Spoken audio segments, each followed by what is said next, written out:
All right, so we can go to the next slide. Yeah. Yes. So the title of my talk this morning, I think this has to happen. Yeah, there we go. Okay. The title of my talk this morning is Yes. And you might think that's a strange topic. We were sitting at the house yesterday. Mike took some time in Sylva this weekend, and we were just sitting there. He was doing his thing. He's into WoW, and he was playing WoW, and I was doing something on the laptop, and the phone rang, and it was his mom, which is, always a wonderful conversation for me to have with somebody.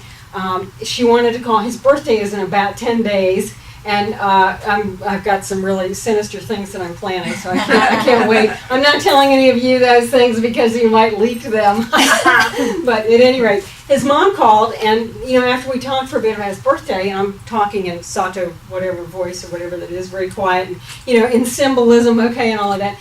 She said, "So do you have your message or your talk, whatever you call it, written for tomorrow?" And I said, "Well, I do. Most of it's together."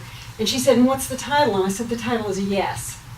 And there was silence on the other end of the phone. And she didn't come out and say, "Well, that's a really strange topic, name for a topic." But I kind of got that. And if we weren't in this room, if we weren't in this teaching, we might go, "That's a really strange name, isn't it?" To have a message entitled Yes. But we get it here, that we are dealing with spiritual principle that is so big and so significant that it always has one answer for us. And we know what that answer is, don't we, guys? It's yes. It doesn't matter if what you're headed toward is good for you or bad for you, okay? It says yes, When you go to a restaurant and you place an order, the waitress person, wait staff comes up and asks you what you want. You say, "Oh, I want this." They don't say, don't eat that, eat this. They don't argue with you. The law does not argue with us either. And we know that. We understand that. We have a statement that comes up if you go to our website, www.opendoorcsl.org. If you haven't been there, check it out. The first thing that comes up is a picture Mike took of a Sylva last year when we were out there in August when I was licensed. And we put a quote on there. It's a really lovely quote. It's by Ernest, of course. And he tells us life is a mirror and will reflect back to the thinker whatever he or she is thinking. Okay? Whatever we think into it, it will always say yes. So today, as we continue, we are going to pretend, and you can stop pretending when you leave here if you prefer, that's fine. Okay. But while we are here, we're going to pretend that we are the law and that all we ever do is say yes.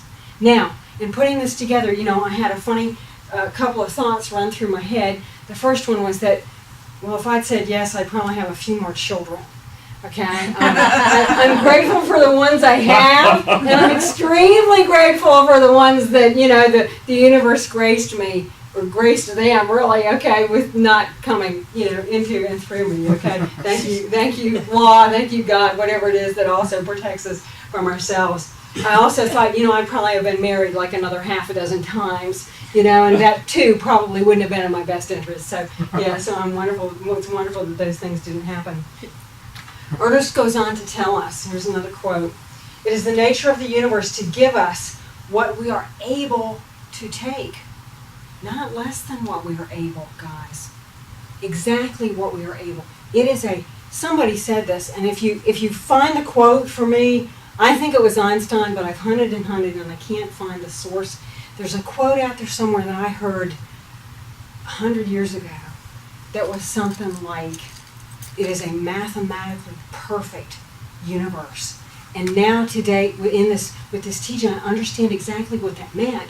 It means that exactly in proportion to what I am emitting, transmitting, sending out there as a vibrating, I am a vibrating, broadcasting thing, okay, the universe is bringing that back to me exactly mathematically correct, and that's pretty interesting. If you walk around and you look at your life, and I love the Unity minister Edwin Gaines. She talks about on one of her CDs that she used to stomp around in her life, kind of like walking into a room that was all messed up and go, "Who made this mess?" And I used to live that way. I mean, I walked around in my world and looked around and said, who the heck did this, okay? It obviously was not me. It was this person or my employer or my significant other or the dog or the kid, or, and the people next door. People next door were big ones for a lot of years. That was interesting, But we literally begin to look at our lives and we go, wait a minute, this isn't measuring up, okay? In my consciousness, I know that there is something better.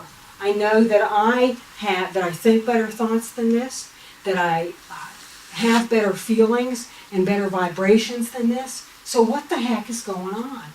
Well, maybe it is about our ability to receive. Maybe it's about our ability to say yes to all the universe has to give us, because it has to give us untold riches. I mean, read the Bible. I'm not a Bible person, but you can pick it up and get that the kingdom of the divine is ours. It don't mean some other day. It don't mean some other life. It means today, this moment, right now. Okay? It really does. Abraham, in their teachings, they talk about the art of allowing, and that is such an interesting thing. When was the last time you let someone really gift you deeply? Okay? It's so hard for so many of us to receive. I can look into your eyes and see that you have spent a lifetime of giving. We're trained in this culture to give, that it's spiritual to give, and it's wonderful to give. But you cannot give if you do not have. Okay? So that's a huge thing. Here's a quote from Abraham that I love. You, every one of us that is, you are magnificent beings in the perfect place at the perfect time, unfolding perfectly, never getting it done, and catch this, never getting it wrong. Okay, never getting it wrong. There is no such thing. Be more playful about all of it. Say to yourself, today, no matter where I'm going, no matter what I am doing, and no matter who I am doing it with, it is my dominant intent to look for that which I am wanting to see. I am wanting to find thoughts and words and actions that feel good while I am finding them.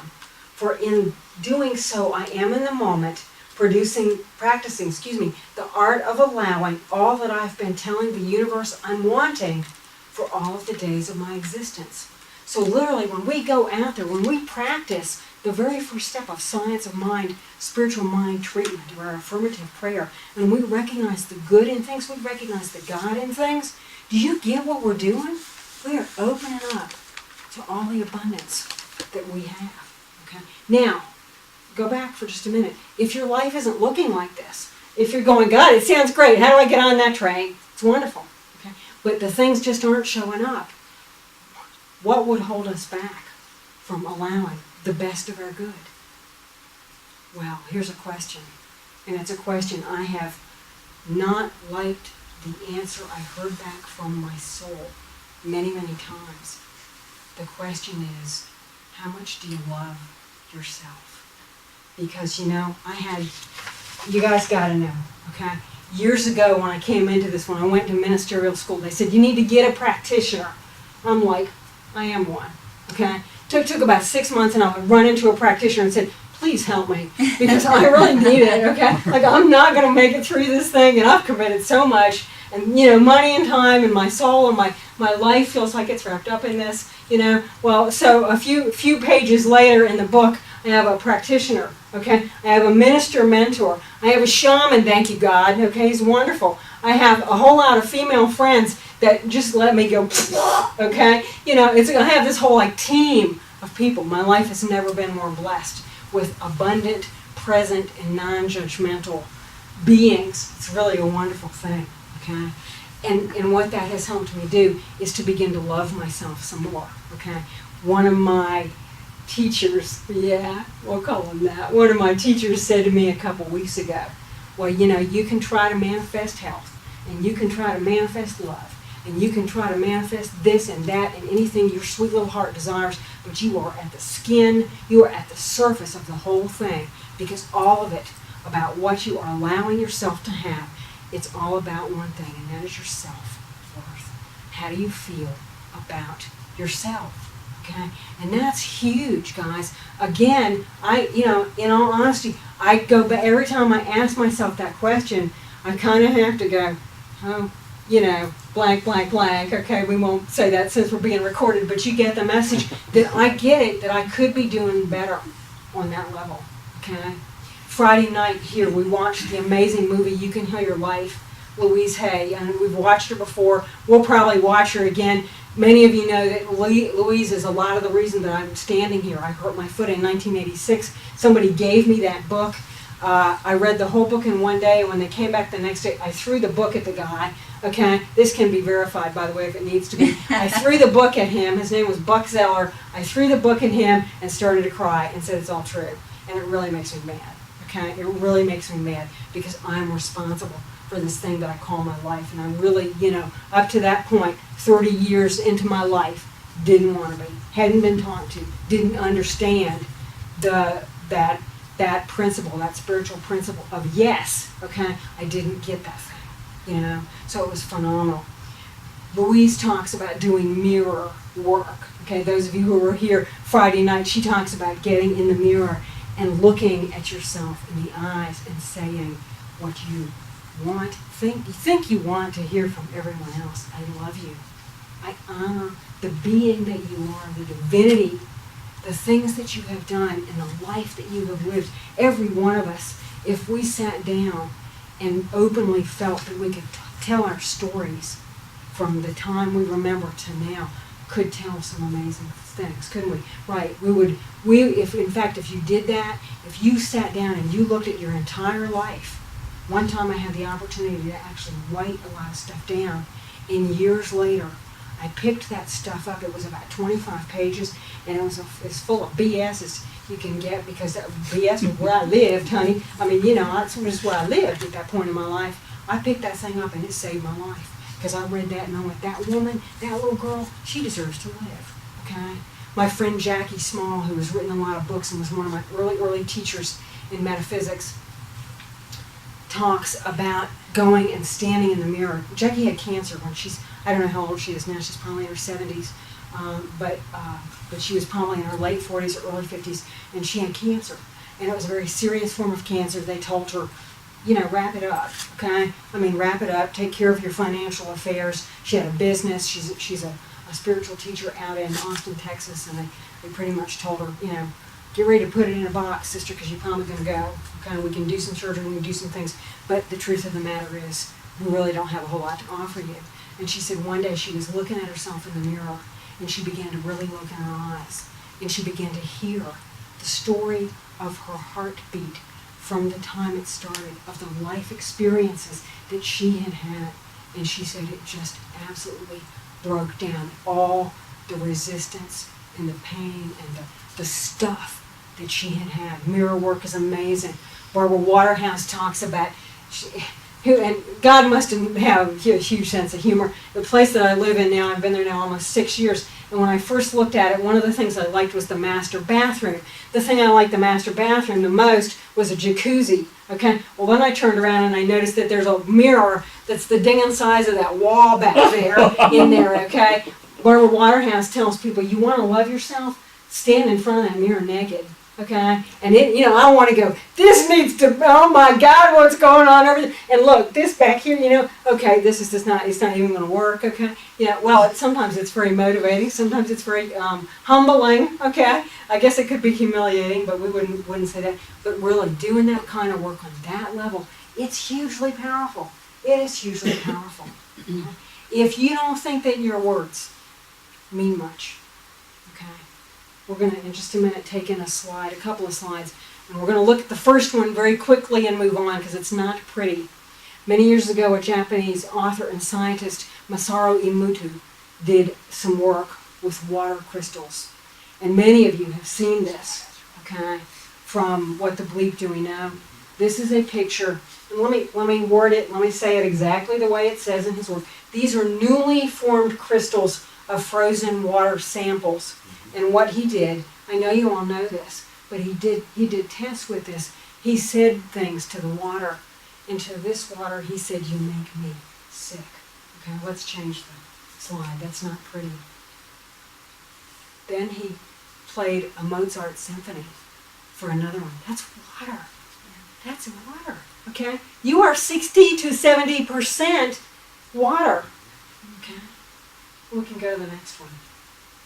And then this is love and gratitude. Isn't that amazing? Isn't that amazing stuff?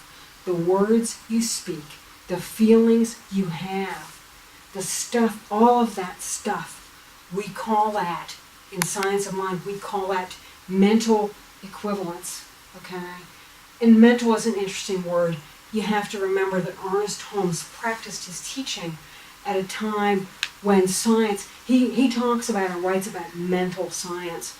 And I know those of you who have read a lot of his literature, you don't find a whole lot of, up to the elbows, emotional stuff. Okay? But he recognizes that the culmination of everything we are is what is always coming back to us. It always is coming back to us. So yeah, let's let that, let's let the molecules, the mini molecules, whatever they are, the itty bitty bites of water in our bodies look like that. Yeah, love and gratitude. I know for a while, and it might have had to do with what the belief, a lot of people, and I still keep meaning to do this. We did this in a class. I don't remember what class it was. We took stickies, okay, and we each took about 10 stickies, and on the stickies we wrote thank you, and we went all over our homes, and we put them on the TV and on the bathroom mirror, and on the kitchen cabinet where we go to get our glasses to drink some water, okay, or something else. And we just put thank you on there to remind ourselves to bless it, to thank it, to recognize how wonderful and holy it all is. Yeah, phenomenal stuff, yes. I just want to say, he has a kit out with about 20 different, like joy, gratitude, prosperity. Yeah. And you can buy the kit, and it fits right over your glass. I currently have prosperity on the glass. Wow. You can buy the kits from him to support his ministry. Yeah. And it does have the words, and they're already done for you. Cool. And the keys right to your glass. Cool. I'll have to look at his website more. He also has apps for your smartphone. You can get, water apps, okay? And you actually benefit his foundation. One of the things that he has done since he discovered this, and I don't remember what country it was in. I want to say it was Scotland. But 400 people gathered at a lake that was highly polluted and prayed and blessed it and recognized the purity of that water and thanked it for being what it is. And they cleaned it up by doing that, Cleaned up in an hour. Cleaned up in an hour. Yeah, that's amazing. So guys, how do you love yourself? This is a big deal. It's a mystery, isn't it? We're going to have a quote about the mystery in a minute, and another one from Ernest. My friend and shaman Tom Wright from Asheville has an amazing ebook, and I can tell you how to get in touch with Tom or how to find his ebook if you're interested. The ebook is called One, and in there he says constantly throughout the day, ask yourself, am I being good to me? Am I being good to me? In cutting in front of that driver, am I being good to me? Or is that what you want back, honey? Okay, probably not. So be good to yourselves. Am I being good to me? It's amazing the culture that we live in.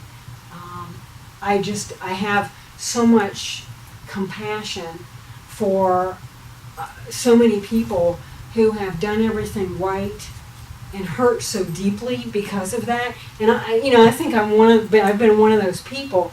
I went out there and I did what I had to do. Okay, we all do this. We get jobs. We work ourselves 40 or 50 hours a week because we got to pay the bills, and we got to do this, and we got the kids to think of, and we got the parents to think of, and we got the significant others to think of, and we got our retirement to think of, right? And we do that, and we do that, and we do that, and we forget that inside there's this little being who has an attitude, and it would be better if it was an attitude of gratitude. But we literally burn ourselves down so low that we can't muster the joy that we came here to be.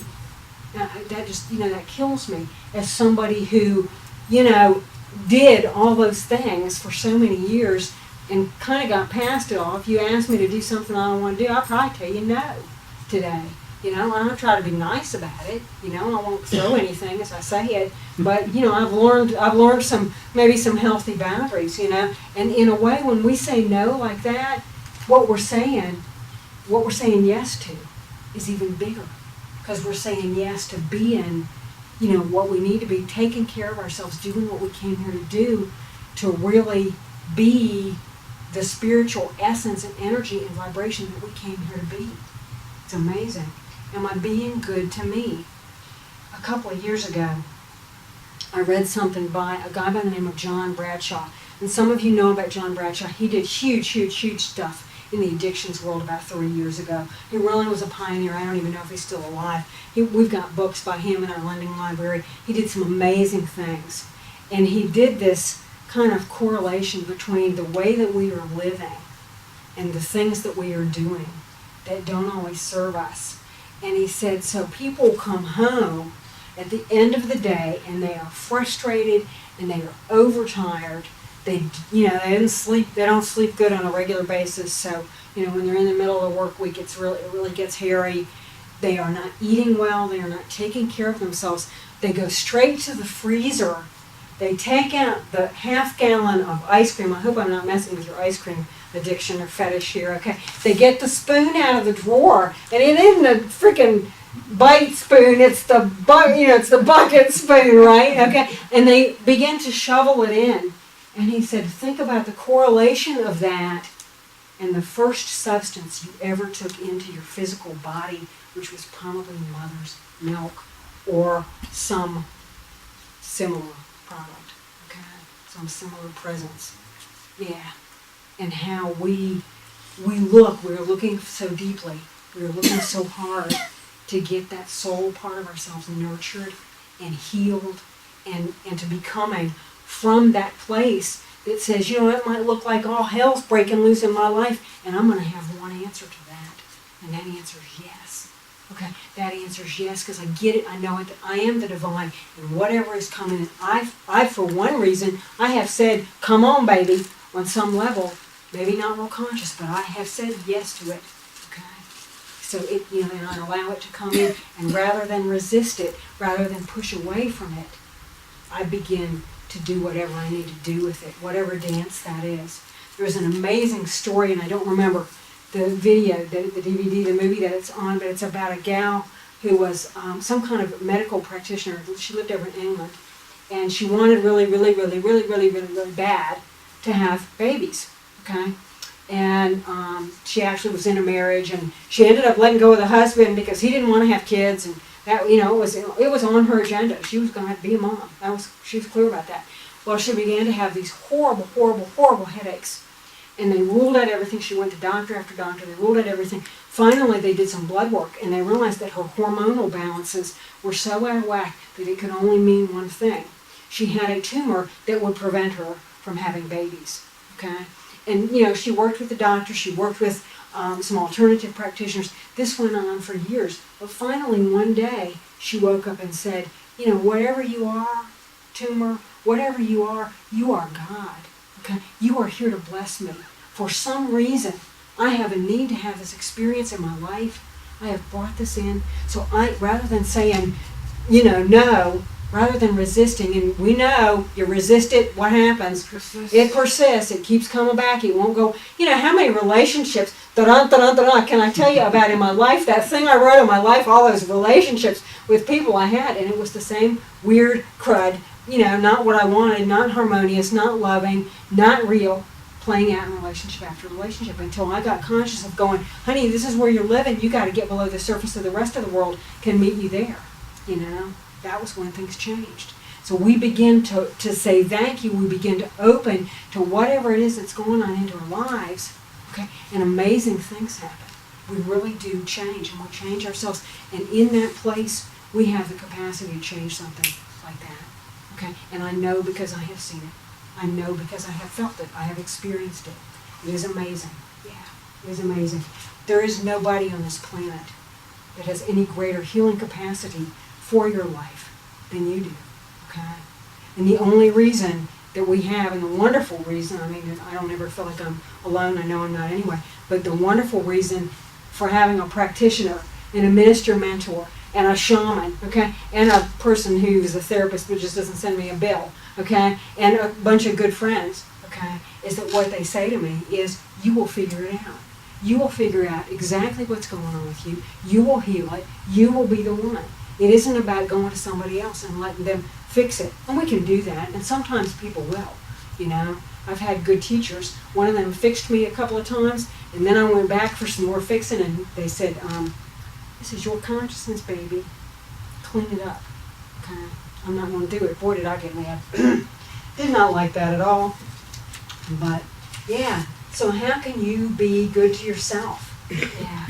Well, one of the easiest, most important principles here is that we recognize that anytime something is going on in our lives, a lot of the time our first response is to have a judgment about it. Okay? Isn't it? Don't we look at the things going on? You get out of the mirror and you look out of the shower and you look at yourself in the nude and you go, oh God, you got your mother's hips, okay? I was 30-something years old and looked in the mirror and saw my mother's hips and thought I was going to die, okay? It was not pretty, okay? It was probably on some level, but yeah, I didn't think so. At 30, God, so much has changed. It's a wonderful life, But we begin to invoke the principle of not judging ourselves. And the Dalai Lama tells us love is about the absence of non-judgment. So we begin to practice that. Myrtle Fillmore, who was the co-founder of the Unity movement, so many of us have been to Unity, we come from Unity, we go back to Unity, don't we? When we go back or we travel, if we can't find a Science of Mind church, we go to a Unity church, we don't care, just give me anything that's, a new thought, it's all wonderful. Myrtle Fillmore was an amazing woman. Myrtle and Charles came into the Unity movement. Well, they didn't come into it because they started it. They were pretty interesting people. I did a long report on them when I was in school, and I won't tell you everything that I put in that report. We'd be here for another 20 minutes.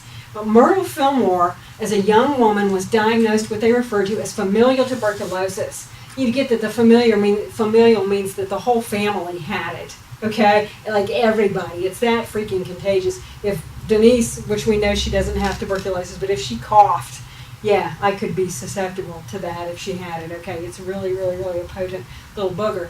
At any rate, or supposedly it is. We're more potent than it is. Myrtle was sick. Myrtle had 3 or 4 kids, I think 4, and one of them didn't live, but the ones who did live, they were all boys. And they kept moving. She and Charles kept moving around the country.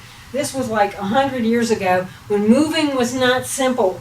You didn't call a number or go online, punch in your credit card, get your airline ticket, yada, yada. Okay, I've got the Forbes booked. We're going to fly down to Asheville tomorrow at noon, la, la, la.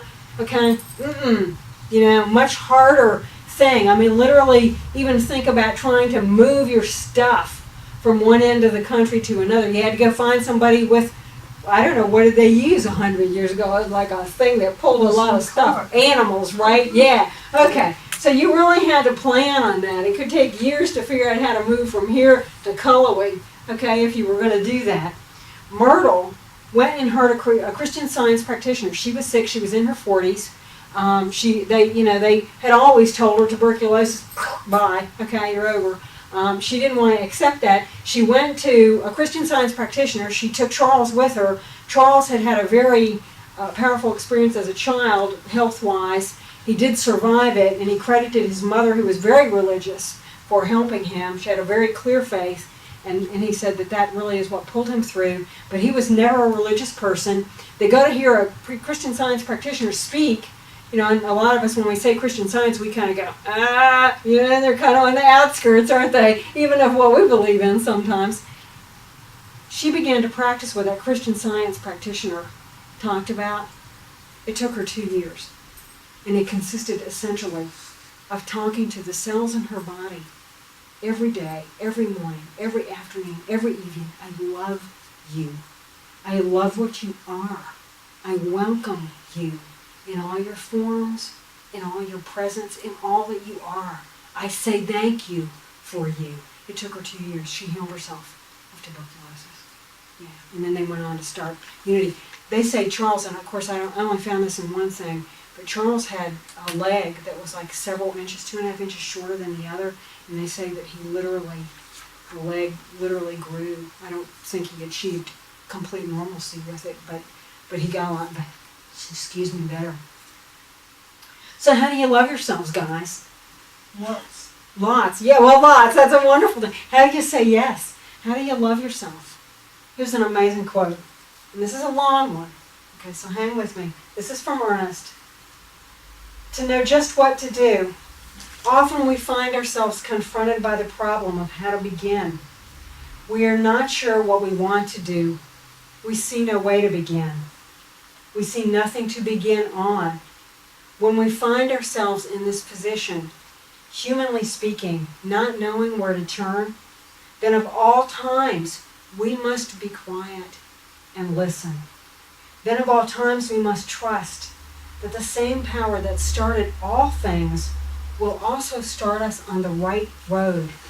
For without some superior power, we shall surely fail. How often do people in the business world find themselves in that position? All the time, right?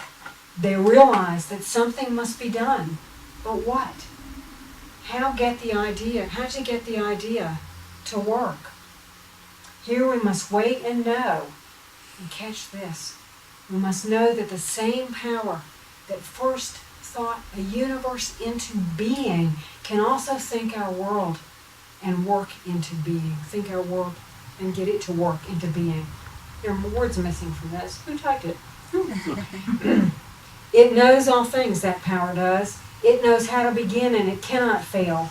We wish in some way to connect with this power that will never fail us so that we may draw from it some idea to begin with. We must realize that there is something that wants to respond, to make manifest, and in this realization, wait for the idea. It may not come at first, but we must be patient, never doubting, and waiting thus, in faith, it will come. Ernest talks about those ideas. He has a line here that just gets me. We must realize that there is something that wants to respond. Those things in you that you call desires, that is God pushing the download button. Okay? Are you saying yes? Okay? Are you allowing that to come in? Or are you looking at that and going, whose goofy idea is that? You can't go out and start a New Thought community in Jackson County. I had people in our movement tell me I couldn't do this. Okay? Come again, Debbie. Come again and watch. And you know, the thing I love about this is that if you get to a point with it where you get just a little bit angry, you're really cooking. Okay? You're really cooking with gas then. Okay? That's the divine light in your fire. And you know, the download button has been pushed and the vehicle through which the thing, whatever it is going to take form has been engaged. Okay? Yeah. Isn't it amazing? Isn't it amazing what we are and who we are and how we are? So as you go from this place today, guys, what are you going to say to yourselves? Yes. You're going to say yes, right? You're going to say yes. Now, does that mean everything coming at you is going to look like perfect stuff that you ordered up? You went into the restaurant and ordered, I want the filet mignon, and I want this and I want that, and they come back with a spam sandwich, and like, excuse me, I did not order spam. Okay, say yes to the spam anyway, and say come back with the filet mignon. Okay, because I'm still waiting on that, honey. Don't change your menu, don't change what you ordered, but say yes to what shows up. Because recognize that it may be in the seeds of that the divine is bringing you exactly what you want. Okay, it is phenomenal the way that it happens. So many years ago, that same guy that brought Louise Hay over to my house. Well, he was a lot of trouble, I tell you. His name was Buck Zeller. He brought me these tapes one day. This was back when we all listened to cassette tapes, okay? And some of us still do. These were called Father Dan Egan, the Junkie Priest. Father Dan Egan was not a junkie. He was a priest who worked in the prison systems in Detroit in the 1950s when, unbeknownst to so many of us, there was a horrible heroin problem in this country. And Father Dan went in and he worked with those people, and he said, God breaks straight in your life with crooked lines. Don't look at what's going on, okay? Look at the ball. Pay attention to what's going on out there. It is God unfolding in your life. Say yes to it and love yourself at every turn, and you will be amazed before you are halfway through. I love you. Yeah. Thank you.